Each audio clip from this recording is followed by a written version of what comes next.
इस वर्ष इस सीजन की भट्टियों का प्रारंभ, और उसमें भी सबसे पहले शिव शक्तियों की भट्टी। आप क्या कहेंगे, माताएं हो या शिव शक्तियां हैं? पक्का कीजिए, सैंपल है ना।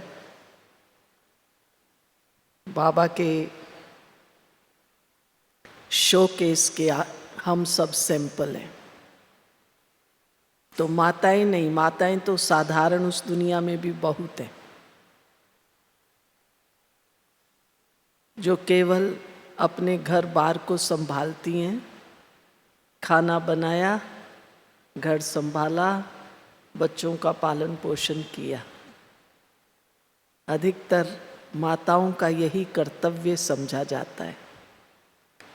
और आजकल फिर कोई कोई माताएं बहनें हैं जो घर गृहस्थी को भी संभालती हैं, साथ साथ कोई ना कोई नौकरी, धंधा, बिजनेस आदि आदि भी करती हैं।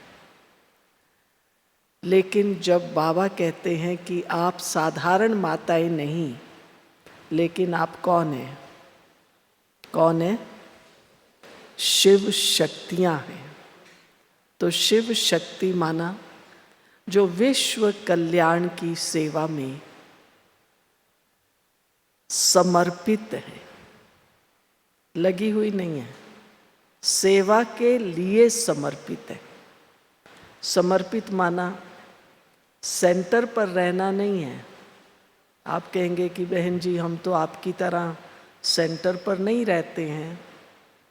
तो बाबा ने हमेशा कहा है, आपका घर ही क्या है? आपका घर ही सेवा स्थान, सेवा केंद्र है। साकार में भी बाबा जब भी माताएं बहनें सामने आती थी तो बाबा कहा करते थे, बच्चे अपने घर को भी क्या बनाओ? सेंटर बनाओ। सेंटर पर रहने वाली बहनें भी क्या करती हैं? 2, 4, 10 बहनें एक सेंटर पर रहती हैं और जो लोग आते हैं उनको ज्ञान सुनाकर उनका बुद्धि योग बाबा से जोड़ती हैं। और जो भी कार्य करती हैं तो कहा जाता है ये बाबा की सेवा में है। कोई किचन में खाना बनाएगा तो वो बहन ऐसे नहीं कहती है कि मैं किचन में खाना बनाने की मेरी ड्यूटी है ना। वो कहती है शिव बाबा का भंडारा संभालने की मेरी सेवा है। तो अगर आप सब माताएं भी सबसे पहले ये संकल्प पक्का कीजिए कि हम घर गृहस्थी में रहने वाली माताएं नहीं हैं, लेकिन बाबा द्वारा दिए गए स्थान को संभालने वाली हम कौन हैं? हम शिव शक्तियां हैं। तो अपना ये जो स्वमान है, इस स्वमान को बार बार पक्का कीजिए। अगर सेंटर पर बहनें रहती हैं तो कैसे रहती हैं? अभी आप सब भी मधुबन में आए हैं, कहेंगे हम विशेष आए हैं। किस लिए? भट्टी करने आए हैं। भट्टी माना हम योग तपस्या करने आए हैं। तो देखने में आ भी रहा है, आप भी अपने आसपास देखेंगे, अधिकतर हमारी सब माताओं बहनों ने अपनी वाइट यूनिफॉर्म पहनी हुई है। पहनी हुई है या नहीं पहनी हुई है? कोई कोई को छोड़कर अधिकतर हमारी माताएं बहनें अपनी वाइट यूनिफॉर्म में हैं। समझते हैं बाबा के घर में आए हैं, तो ये जो हमारी ड्रेस है, यूनिफॉर्म है, ये बाबा का वरदान है। अगर हम घर गृहस्थी में रहते हैं और कोई सोचते हैं ठीक है घर गृहस्थी का काम करना है, सवेरे सेंटर पर गए, क्लास करके आ गए, फिर वो दुनिया वाली माताओं की तरह ही अपना कोई गाउन पहन लिया, रंगीन कपड़ा पहन लिया, और अभी हम क्या कर रहे हैं, खाना बनाएंगे, कपड़ा धुलाई करेंगे, फिर हमारी बुद्धि उसी प्रकार की हो जाती है। तो शिव शक्ति वो है जिसकी बुद्धि साधारण नहीं लेकिन विशेष बुद्धि, और विशेष बुद्धि कौन सी है? दिव्य बुद्धि। तो बाबा ने हम सबको कौन सा वरदान दिया है? दिव्य बुद्धि का वरदान दिया है। आप सब क्या महसूस करते हैं? आपको दिव्य बुद्धि मिली है? दिव्य बुद्धि माना जिसके हर कर्म में, बोल में अलौकिकता हो, लौकिकता नहीं। अभी आप यहाँ आए हैं, अलग अलग स्थानों से आए हैं। अगर एक शहर में कहीं 2, 4, 10 सेंटर्स होंगे भी, एक शहर की माताएं बहनें भी आपस में मिलेंगी कि चलो मैं फलाने सेंटर से हूँ, मैं फलाने से हूँ, तो आप सब क्या समझते हो कि हम बाबा के बच्चे हैं। पहली ये भावना है, मैं बाबा की बच्ची हूँ, आप भी बाबा के बच्चे हैं। तो ये जो अंदर की भावना है, बाबा के बच्चे हैं, ये नहीं ये फलाने सेंटर के हैं, फलाने सेंटर के, वो घृणा भाव नहीं कि ये तो अरे ये ऐसे है। जगत माता विश्व कल्याणी, जिसके अंदर सर्व के लिए शुभ भाव है। अरे वाह, ये भी हमारे शहर से आए हैं, ये फलाने सेंटर की बहन है, फलाने सेंटर की माताएं हैं। कितना आत्मिक स्नेह, आत्मिक अनुभूति, आत्मिक व्यवहार ये आपस में हो, ना कि वो सेंटर ऐसा, वो सेंटर ऐसा। फिर तो हम सैंपल ना हुए। जैसे आप बाजार में जाते हैं, कोई भी मार्केट में आप चले जाओ, सब्जी मंडी भी है, तो एक तरफ जहाँ आपको कपड़ा खरीदना है तो वो कपड़े के दुकानें भी हैं, जूता क्या अलग से दुकानें हैं, ज्वेलरी खरीदनी है वो सब अलग दुकानें हैं। अगर एक जैसी, मान लो ज्वेलरी की 4-5 दुकानें एक लाइन में हैं, कभी आपने देखा कि ज्वेलर तो लड़ सकता है, लेकिन ज्वेलरी, मैं सुंदर हूं तू सुंदर नहीं है। तो मैं बाबा के घर का शोरूम, बाबा के शोरूम का मैं एक शो पीस हूं। वो जो दुकानें हैं वो जड़ वस्तुएं हैं, लेकिन बाबा के स्थान, बाबा के सेवा केंद्र, हम सब कौन है? जड़ या चैतन्य? क्या कहेंगे आप, जड़ हैं या चैतन्य? हम चैतन्य हैं जो वाइब्रेशंस फैलाते हैं, भावनाएं फैलाते हैं, एक दूसरे को दृष्टि से निहाल करते हैं। हम जब बाबा के घर में आते हैं, योग सीखते हैं, तो पहले पहले बहनों ने क्या सिखाया कि यहाँ जब हम योग में बैठते हैं तो खुली आंख बैठते हैं और दृष्टि का आदान प्रदान करते हैं। वो बात अलग है कि किसको आंख खोलकर बैठने का कितना अभ्यास है। आंख खोलकर बैठने का भी अभ्यास चाहिए। कोई तो ऐसा थोड़ी देर, मुश्किल से 2-3 मिनट आंख खोलेंगे, फिर धीरे धीरे बंद हो जाएगी, फिर पता नहीं कहाँ घूमते रहेंगे। और कोई कोई तो फिर आंख बंद हुई नहीं और निद्रा लोक में गए नहीं। तो ये नहीं करना है। हम बाबा के बच्चे हैं, जागती ज्योत आत्मा है। यही कहते हो ना कि मैं आत्मा जागती ज्योत हूँ। अब मान लीजिए मैं यहाँ बैठी हूँ और अभ्यास कर रही हूँ, मैं जागती ज्योत आत्मा हूँ। और धीरे धीरे जागती ज्योत आत्मा, ये जो दो नेत्र हैं ये अब बंद होने शुरू हो गए। जागती ज्योत आत्मा तो हुई जागती ज्योत या बुझी हुई ज्योत हुई? तो बुझी हुई ज्योति कहेंगे ना। तो बाबा ने हमें सबसे पहले ये सिखाया है, बच्चे बाबा को याद करो, योग में बैठो। कैसे बैठना है? अधिकतर हम सोचते हैं अच्छा क्लास कराने वाले जो भी हैं, चाहे भाई है या बहन है या सेंटर्स पर जाते हैं, तो जब तक दीदी मुरली सुनाने नहीं आई है तो हम बस ऐसे सिंपल बैठे हुए हैं, मन में पता नहीं क्या क्या चल रहा है। और फिर कोई आता है मुरली सुनाता है तो हम हाँ अब गीत चला, बाबा की याद में मुरली सुनते हैं।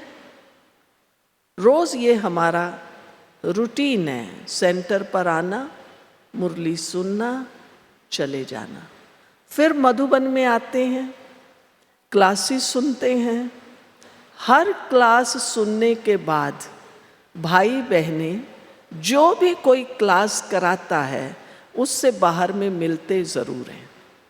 और मिलने पर पहला प्रश्न ये पूछते हैं कि भाई जी बहन जी हमें तो ये बताओ, ये मन जो है ना हमारा टिकता नहीं है, एकाग्र नहीं होता है, ये मन को हम कैसे बाबा में लगाएं? तो मैं पूछती हूँ, क्या आपने मन को बाबा में लगाने का कोई पुरुषार्थ किया पुरुषार्थ? बस सोचते हैं लाल लाइट जल रही है, हमें ऐसे चुप बैठना है। कोई तो लाल लाइट में आपस में बात करते रहेंगे, कोई तो लाल लाइट में फोन पर भी बात करते रहेंगे। तो हमारा कोई ऐसा सिस्टम नहीं है कि क्लास से पहले, मुरली से पहले लाल लाइट जला के बैठना है। नहीं, लाल लाइट जलाने का अर्थ है, ये लाल लाइट हमें अपने घर की याद दिलाती है। हमारा परम धाम भी एकदम ऐसा, मैं आत्मा भी ज्योति स्वरूप हूँ, परम धाम भी एकदम जहाँ चारों ओर गोल्डन रेड प्रकाश ही प्रकाश है। मैं आत्मा परम धाम में बैठी। अब अगर मैं अर्थ सहित बैठी तो आप देखो आते ही मेरा योग लगेगा। रेड लाइट है, सब साइलेंस में बैठे हैं। परम धाम का क्या परिचय देते हैं?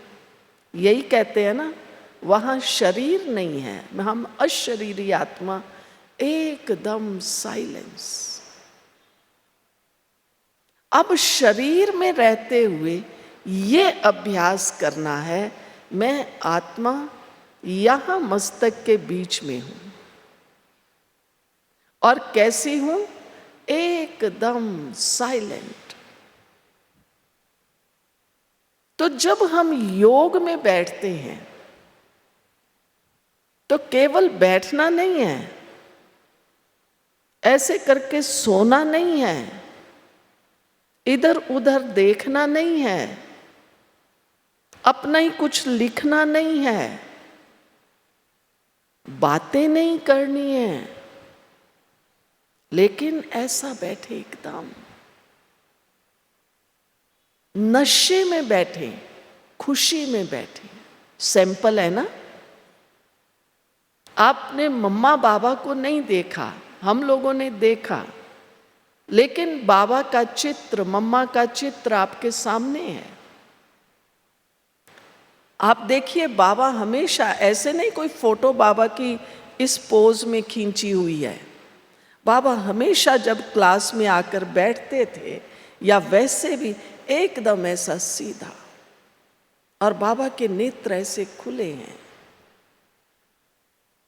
तो आप सब भी शिव शक्तियां, विश्व कल्याणकारी हैं।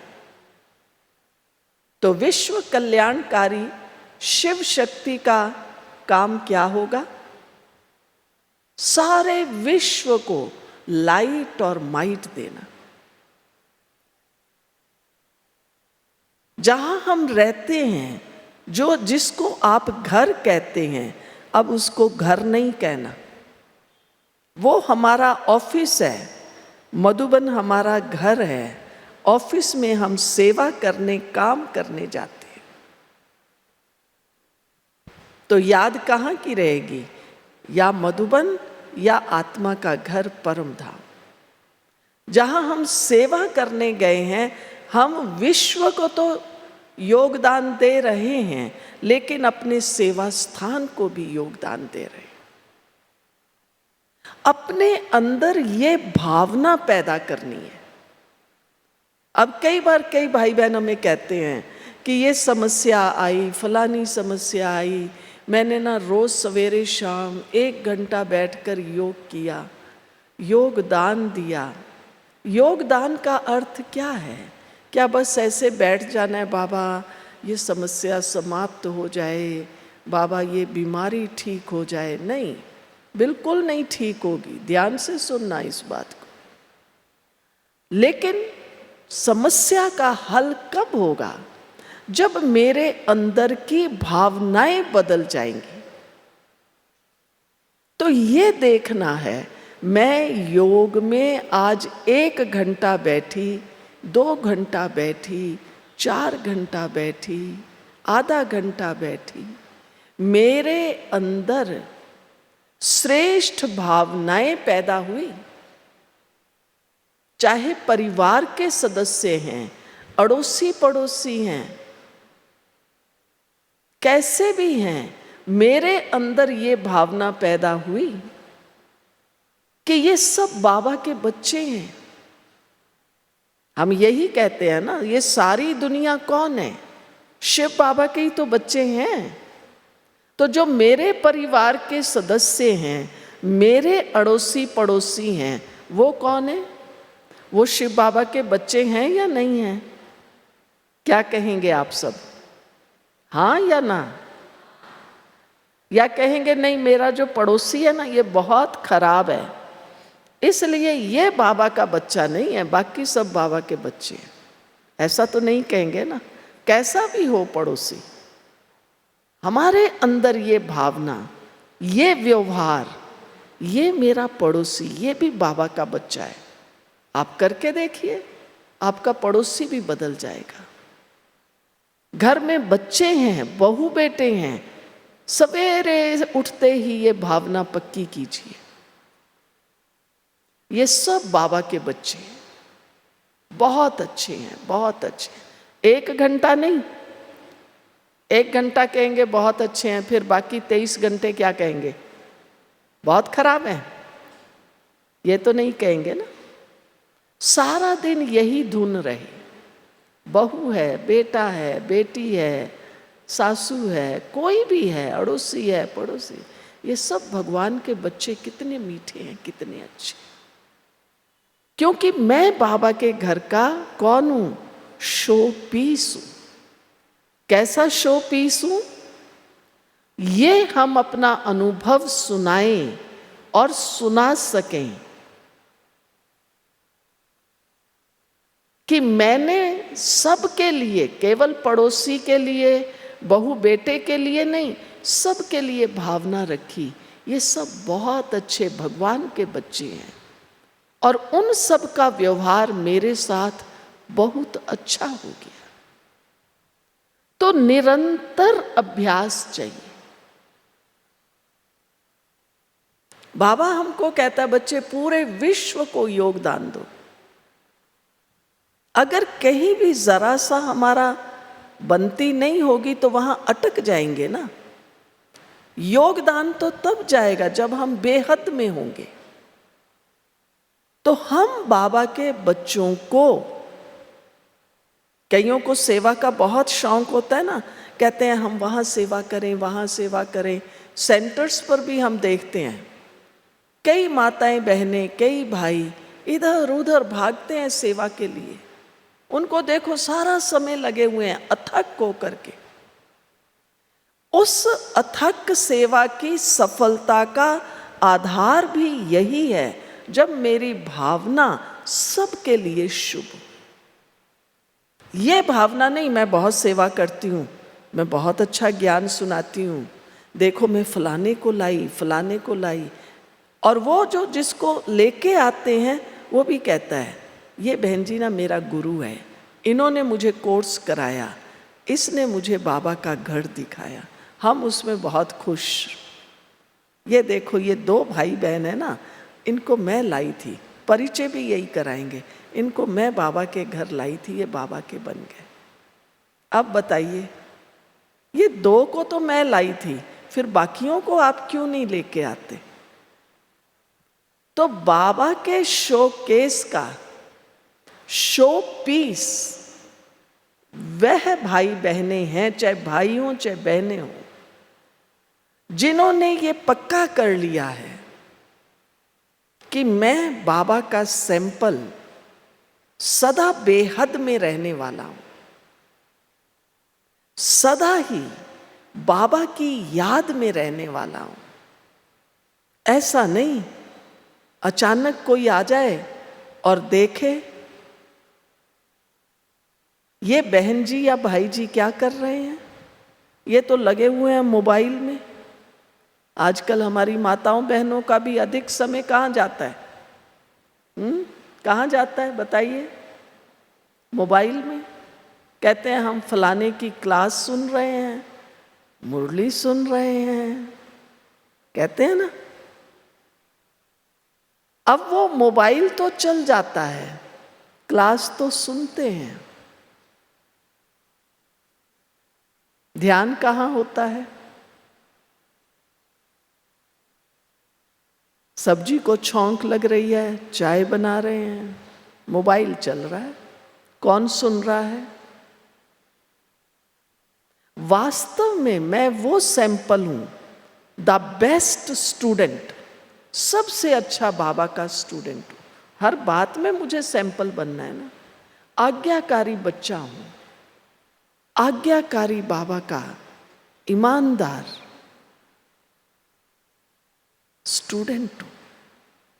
पढ़ते हैं तो इतना ध्यान से पढ़ो,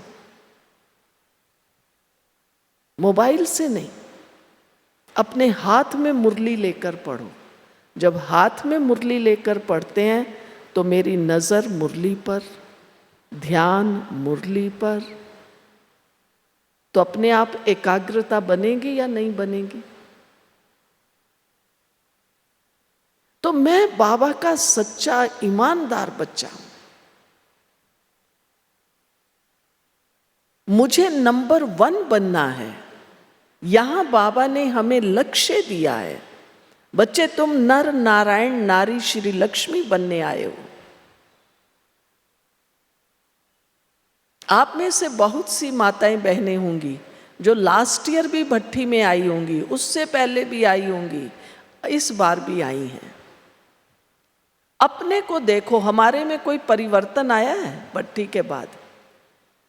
ऐसा कोई अनुभव अपना देखिए कि मैं जो पिछले साल थी अब नहीं हूं, और अब जो हूं मैं आगे नहीं। ऐसे नहीं खाली आ गए, चलो मधुबन में चलते हैं, इस बहाने थोड़ा रिलैक्स हो जाते हैं, घूम भी आते हैं, थोड़ा योग भी कर लेते हैं, थोड़ा ज्ञान भी सुन लेते हैं। हम इसलिए नहीं आए हैं। बाबा मुझे लक्ष्मी नारायण बनाने आया है। तो लक्ष्मी नारायण का फोटो रखो सामने, इसमें और मुझ में अभी कितना अंतर है? इस बार की आपकी ये भट्ठी विशेष भट्ठी है। आप कहेंगे क्यों? आगे हम कहते थे ये कलयुग बदलेगा और हम सब सतयुग में चलेंगे। बाबा हमें सतयुग में ले चलने आए हैं। अब हम क्या कहेंगे? कलयुग बदलेगा, विनाश होगा या विनाश शुरू हो गया है? माताएं क्या कहते हैं?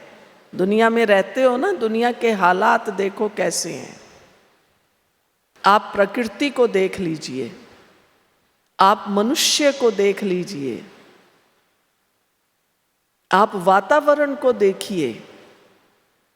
कहीं भी किसी भी प्रकार की सुरक्षा नहीं है।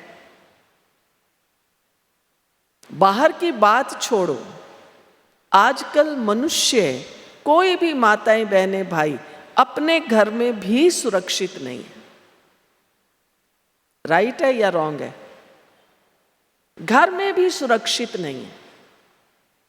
इतनी तमो प्रधान ये दुनिया बन चुकी है, तो अब ज्यादा समय नहीं है। दुनिया बदलेगी नहीं, दुनिया बदल रही है, वो प्रोसेस चालू हो चुका है। क्योंकि स्थापना का कार्य 1936 से चल रहा है। और बाबा के देखो कितने बच्चे, आप अपने को भी देखिए, आप में से कई होंगे जो 10 साल से ज्ञान में चल रहे हैं, 15 साल से चल रहे हैं, हो सकता है कोई 20-22 साल वाले भी हों। कहेंगे जब हम आए थे तो थोड़े से बाबा के बच्चे थे, अभी तो देखो कितनी भीड़ है। तो एक तरफ भगवान का कार्य भी पूरा हो रहा है, दूसरी तरफ ये कलयुगी दुनिया का विनाश प्रारंभ हो चुका है। अब जो समय है, अगर हम अभी भी गफलत करेंगे तो फिर प्राप्ति कब करेंगे? इसलिए सैंपल बनने के लिए हमें सबसे पहले पक्का करना है, समस्याएं तो बहुत हैं और बहुत आएंगी। कोई भी ये नहीं कहना मेरे घर में ये समस्या है, फलाना मेरे घर में एक बुजुर्ग है, उसकी सेवा की बात है, मेरा बेटा ऐसा है, भाई ऐसा है, पति ऐसा है। ये बिल्कुल अभी से ही स्वाहा, ये सब ऐसा ही रहेगा। क्योंकि मेरे कर्मों के हिसाब किताब है ना, मुझे सब मेरे कर्मों के हिसाब किताब से मिले हुए हैं। अगर किसी को व्यक्तिगत रूप से मान लो कोई आके कहता है बहन जी मैं तो बहुत बीमार रहती हूँ, और मैं उसको कहूँ तेरे कर्मों का हिसाब किताब है, उसको अच्छा लगेगा? कहेंगे लो बहन जी ने तो सीधा ही कह दिया तेरे कर्मों का हिसाब किताब है, मुझे थोड़ी सी तसल्ली भी नहीं दी। लेकिन अंदर में हम समझते हैं कर्मों का हिसाब किताब चुकता हो रहा है। तो हम सौभाग्यशाली हैं, हमको ज्ञान मिला है, ये मेरे कर्मों का हिसाब किताब चुकता हो रहा है। एक विधि है जो हम ये अड़चने देख रहे हैं, दूसरी विधि ये है कि अब मुझे श्वासों श्वास बाबा को याद करना है। कौन कौन समझते हैं हम श्वासों श्वास बाबा को याद कर सकते हैं? कर सकते हैं? उठाओ हाथ देखें। कई तो सोच रहे हैं, कर तो दें फिर हो ना हो, कोई बात नहीं है ये मुश्किल काम, लेकिन अब यही हमें पक्का करना है। कितनी भी मेरे आगे समस्याएं हों, कितनी भी बातें हों, भक्ति में जैसे कहते हैं ना, आप ये मंत्र फेरिए आपका काम हो जाएगा। कोई भी पंडित जी कहते हैं आप रोज 10 माला फेरना, आप 2 महीना 3 महीना फेरो, आपका काम हो जाएगा। अब बाबा भी कहते हैं बच्चे श्वासों श्वास मुझे याद करो, तो आप हर प्रकार की समस्या से मुक्त हो जाएंगे। अब वो जमाना भी गया, 2 घंटा योग लगाओ, 6 घंटा योग लगाओ, 8 घंटा योग लगाओ। बहुत बार सुना, बहुत बार कोशिश की, थोड़ा समय करते हैं फिर छूट जाता है। तो अब 2 घंटा 4 घंटा नहीं करना है, तो अब क्या करना है? क्या करना है? श्वासों श्वास करना है। आसान है मुश्किल है? 2 घंटा 4 घंटा आसान था या श्वासों श्वास करना आसान है? कौन सा आसान है? जो कहते हैं 2-4 घंटा तो फिर भी आसान था, वो हाथ उठाओ। अच्छा, जो कहते हैं श्वासों श्वास याद करना आसान है, अच्छा होशियार है सब माताएं बहनें। तो अपने लिए ताली बजा लो, सबने हाथ उठाया है। तो अब हमें यही करना है। आप यहाँ भी आए हैं ना, ऐसे नहीं क्लास पूरा हुआ, चल बहन चल फलानी, बात करते चले जाएं, चल जल्दी जल्दी, वहाँ भीड़ होगी फिर खाना नहीं मिलेगा, चल जल्दी जल्दी चल, फिर जल्दी क्लास में आएंगे, सीट नहीं मिलेगी। आपको लास्ट में सीट मिले, हर्जा नहीं। बात तो मन की एकाग्रता की है ना। आगे बैठे भी मन एकाग्र नहीं है। यहां भी बैठ के मैं यही देख रही हूं, कौन आया कौन नहीं आया।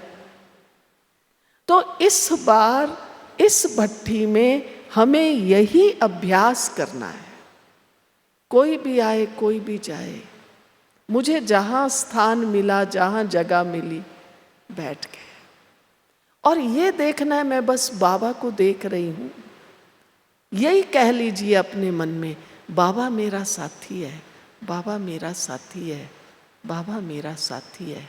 मैं बाबा के साथ हूँ, मैं बाबा के साथ हूँ, मैं बाबा के साथ हूँ। निरंतर श्वासों श्वास, सिमर सिमर सुख पाओ, ये सिमरन चलता जाए,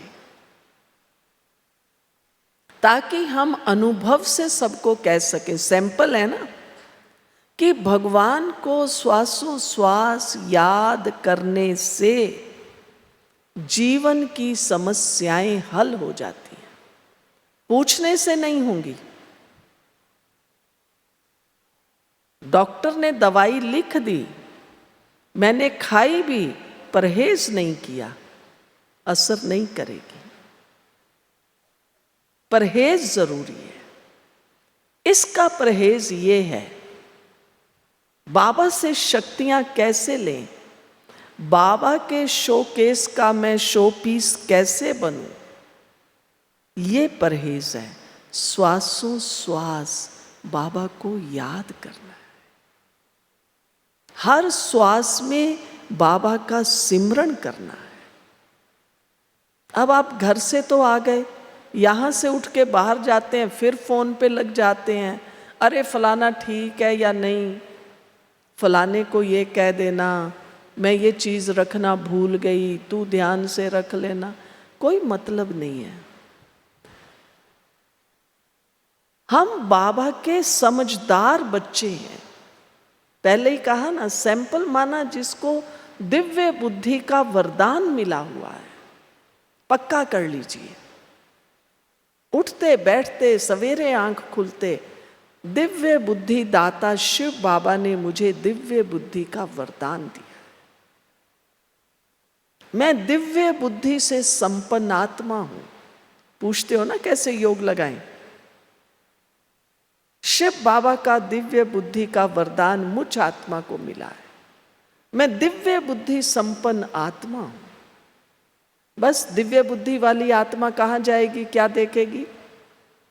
बातें करेगी, तेरी मेरी करेगी,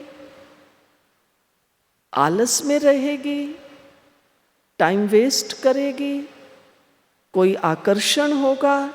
कुछ नहीं। मैं दिव्य बुद्धि वाली आत्मा, दिव्य बुद्धि रूपी आंख से केवल केवल एक बाबा को देख रही हूं। यही पक्का कर लीजिए।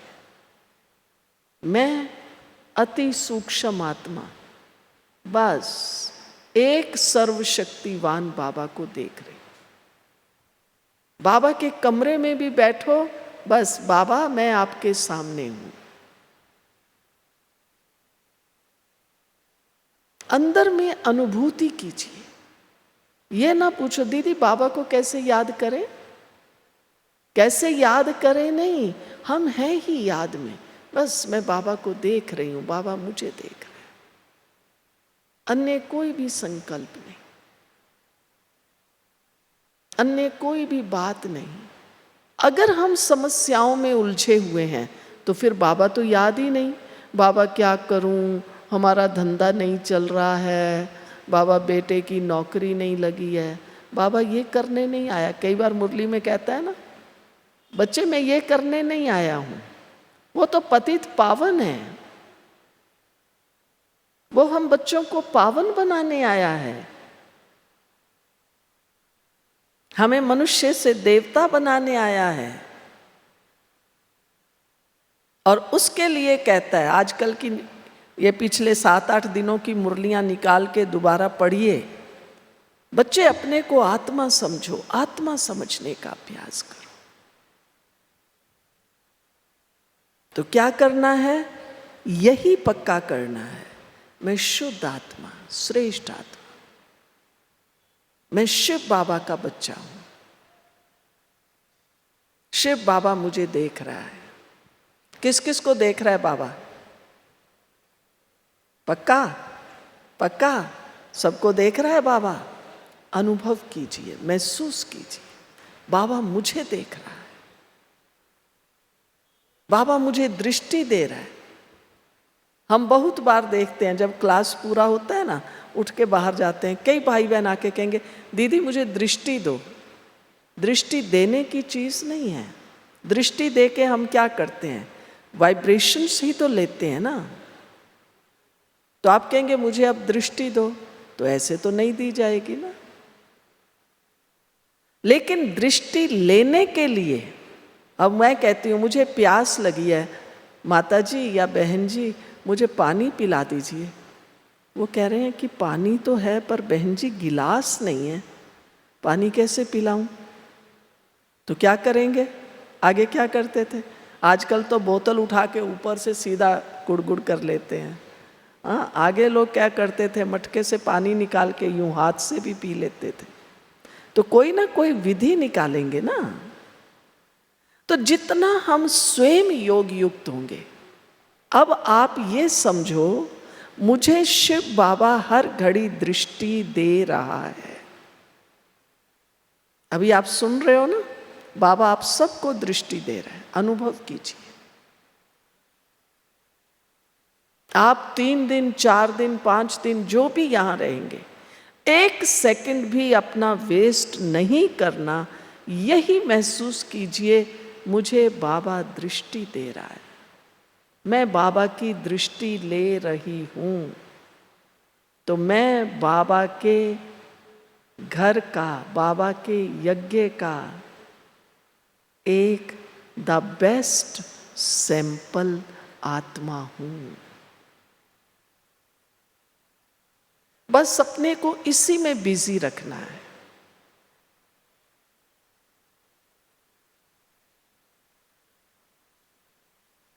बाबा दृष्टि दे रहा है, बाबा की शक्तियां आ रही हैं। अगर हम इधर उधर बिजी हो गए, फोन में लग गए, आपस में बातों में लग गए, तो कनेक्शन कट हो जाएगा, डिस्कनेक्ट। और डिस्कनेक्ट होते ही फिर शक्तियां नहीं मिलेंगी, फिर और बातें बुद्धि में आएंगी। तो योग का अर्थ ही है अपने मन बुद्धि को एकदम साफ, एकदम स्वच्छ। जो कचरा भरा हुआ है ना 84 जन्मों की तो बात छोड़िए, इस जन्म का ही कितना कचरा भरा हुआ है। इसने ये किया, उसने ये किया, उसने ये किया, उसने ये किया। कैसे योग लगेगा? तो अपने मन और बुद्धि को एकदम स्वच्छ करने के लिए बाबा मुझे दृष्टि दे रहा है। आपको आएंगी और बातें, परिवार की भी आएंगी, समस्याएं भी आएंगी, बच्चों की बातें बुद्धि में आएंगी, लेकिन अपने को आप खुद डायरेक्शन दीजिए। ठीक है, बच्चा ऐसा है, बहू ऐसी है, पड़ोसी ऐसा है, फलाना ऐसा है, धंधा नहीं है, ठीक है, बाबा मुझे दृष्टि दे रहा है, अभी तो मुझे दृष्टि ले। चलते फिरते उठते बैठते मैं बाबा की नजरों में हूं। सोचिए कितना ऊंचा भाग्य है, कितना बड़ा वरदान कि मैं भगवान की नजरों में हूं। कौन कौन है भगवान की नजरों में? इस अभ्यास को पक्का कीजिए। ये मत पूछिए बहन जी योग कैसे लगाना है, यही योग है। मैं भगवान की नजरों में हूं। शिव बाबा मुझे दृष्टि दे रहा है, शिव बाबा मेरा है। आपको जो बात याद रहती है, ये भी ना फिर ये करें तो ठीक है, ये नहीं, आपको ये करना है शिव बाबा के सामने मैं हूं, बस। अब आप इसको किसी भी अपनी भाषा में, अपने भाव से आप कैसे भी कह लीजिए, लेकिन भाव ये है, मैं बाबा की हूं, बाबा के सामने हूं।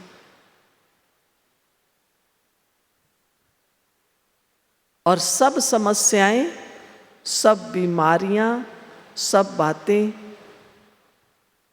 हैं या समाप्त? क्या कहेंगे? सब चीजें समाप्त। हम जीते जी मर चुके हैं ना। उस दुनिया में भी कहते हैं आप मोए तो मर गई दुनिया। हम तो सारी दुनिया से मर चुके हैं। मर चुके हैं, कोई स्थूल रूप में नहीं मरना है, लेकिन मन बुद्धि से बस बाबा बाबा बाबा। तो बाबा मेरा है, मैं बाबा की हूं, ये पक्का करेंगे तो हम सैंपल बनेंगे। हमारे मम्मा बाबा ने भी यही किया। साकार में बाबा को देखा, जब देखो बाबा एकदम पावरफुल स्थिति में। कोई भी बाबा के सामने आता था। आज भी अगर जिन्होंने दादियों को देखा होगा, हम जब दादियों से मिलते थे तो पहले हमें दादियाँ क्या करती थी? दृष्टि देती थी। हम जाते थे, दृष्टि देते थे। और हम क्या करते हैं? हम मिलते हैं, हम कहते हैं हेलो, ओम शांति, अरे कैसे हो, बहुत दिनों बाद दिखाई दियो, फटाफट रिकॉर्डिंग चालू। किसी को उलाहना देंगे, किसी से कोई स्वार्थ होगा, अरे अच्छा हुआ तुम मिल गई, मुझे तुमसे ये लेना है। ये नहीं करना है। अपने अंदर बहुत शांति, बहुत धैर्य था। अगर ये दो चीजें हमारे अंदर आ जाएं, दो विशेषताएं, दो क्वालिटीज, कौन सी? धैर्यता, धैर्यवत। चाहे फिर आप कहीं भी हैं, यहां आके बैठते हैं या भोजन करने जाते हैं, भीड़ है, हम शांति से खड़े हैं योग युक्त होके, आगे वाले ले लेंगे तो मैं भी ले लूंगी। तो अभी जो आप 4-5 दिन भट्ठी में रहेंगे, तो मुझे साइलेंस में रहना है, बाबा से शक्ति लेनी है, बाबा से दृष्टि लेनी है। मैं आपको मौन नहीं कहूँगी कि आप मौन में रहिए, तो वो तो फिर गड़बड़ हो जाती है। लेकिन हर घड़ी बाबा मुझे शक्ति दे रहा है, बाबा मुझे दृष्टि दे रहा है। किस किस को चाहिए बाबा की दृष्टि? सबको चाहिए ना। तो अब क्या करेंगे? लेंगे। लेने की विधि ये है, जो जितना साइलेंस में रहेगा बाबा उसको दृष्टि देगा। तो हम बाबा के घर के सैंपल बनेंगे। तब हम केवल अभी की बात नहीं है, नई दुनिया के भी सैंपल बनेंगे। किसी को भी आप कहेंगे ना, हम योग सीखते हैं, हम मधुबन गए थे, हम बाबा के घर में जाते हैं, वो कहेंगे हाँ आप में ना थोड़ा कुछ औरों से अलग दिखाई देता है। आप लोग कितना शांति से रहते हैं, घर में भी शांति से, यहाँ भी शांति से, व्यवहार में भी शांति। बस मैं शांति दाता की बच्ची। ठीक है, बनेंगे सब सैंपल, बनेंगे या बन गए?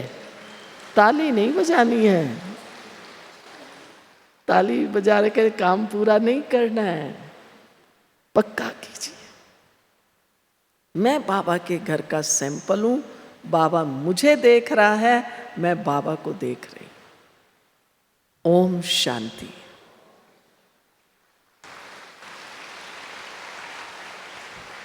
चलो अभी बाबा की याद में बैठेंगे। ऐसा पावरफुल होके, कुर्सियों का ऐसे पीछे सहारा लगा के ना बैठो, अलर्ट होके बैठो। हो सकता है कि आज आए होंगे, थोड़ी थकान होगी, पर जब बैठे ही हैं तो थकान काहे की? बैठे ही हैं कमाई करने के लिए, बैठे ही हैं अपनी झोली भरने के लिए। तो अपनी झोली भरिए, बाबा शक्तियां लुटा रहा है, बाबा प्यार लुटा रहा है। अपनी झोली, बुद्धि रूपी झोली को बाबा की शक्तियों से, गुणों से, वरदानों से भरें। बाबा वरदाता, भाग्य विधाता मुझ आत्मा को शक्ति दे देकर शक्तिशाली बना रहे हैं। बाबा वरदानों से मेरी झोली भर रहे हैं। मैं बाबा की हूं, बाबा मेरा है। शक्तिशाली याद में बैठे।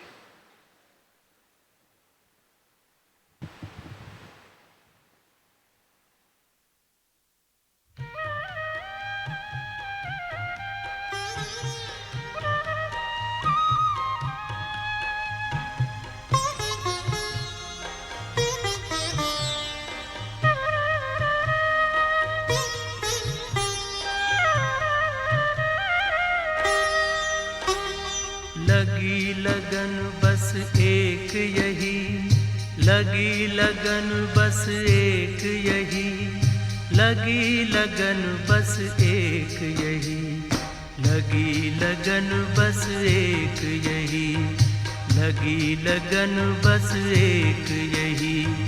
हमें तपस्या करना है, बन के तपस्वी मूरत साथी, अब अपने घर चलना है।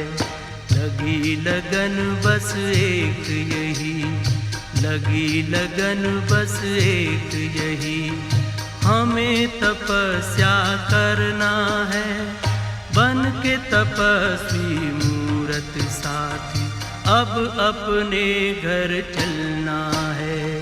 लगी लगन बस एक यही, लगी लगन बस एक यही।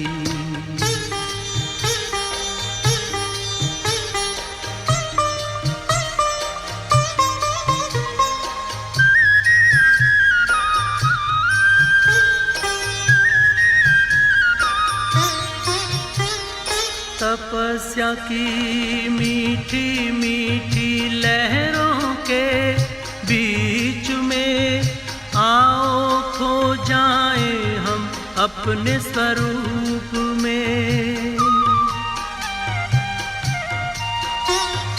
तपस्या की मीठी मीठी लहरों के बीच में आओ खो जाए हम अपने स्वरूप में।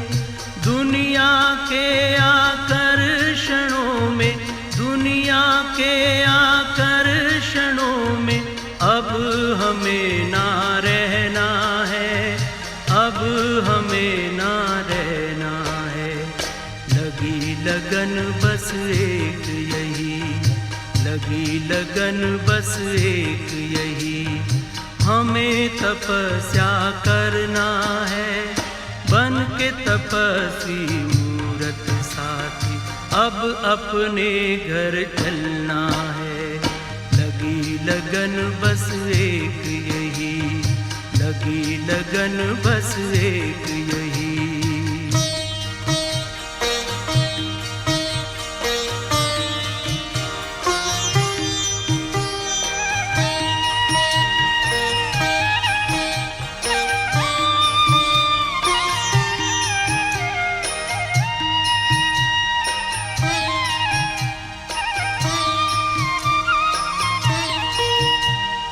हमने लिया संकल्प आज अपने मन में, बनना तपस्वी हमें इस जीवन में।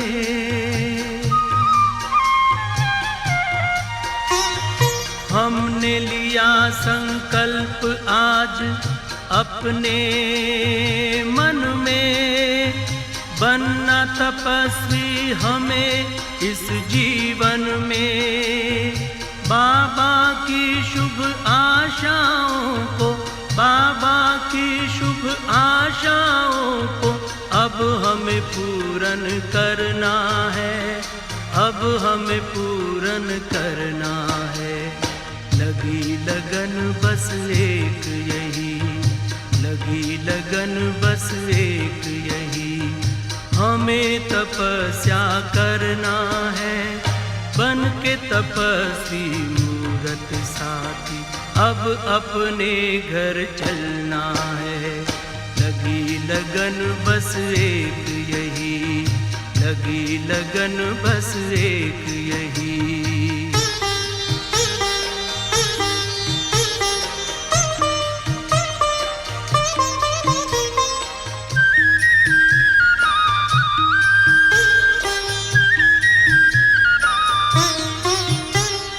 प्रभु के नूर हैं हम, आसमां के हूर हैं, हमें इस जहां को पावन करना जरूर है।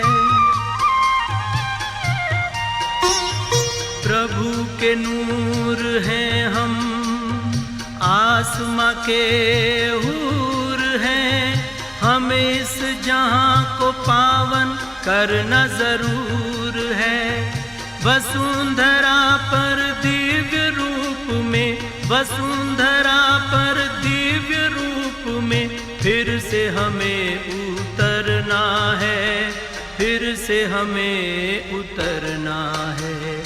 लगी लगन बस एक यही, लगी लगन बस एक यही, हमें तपस्या करना है। बन के तपस्वी मूरत साथी, अब अपने घर चलना है। लगी लगन बस एक यही, लगी लगन बस एक यही, हमें तपस्या करना है। बन के तपस्वी मूरत साथी, अब अपने घर चलना है।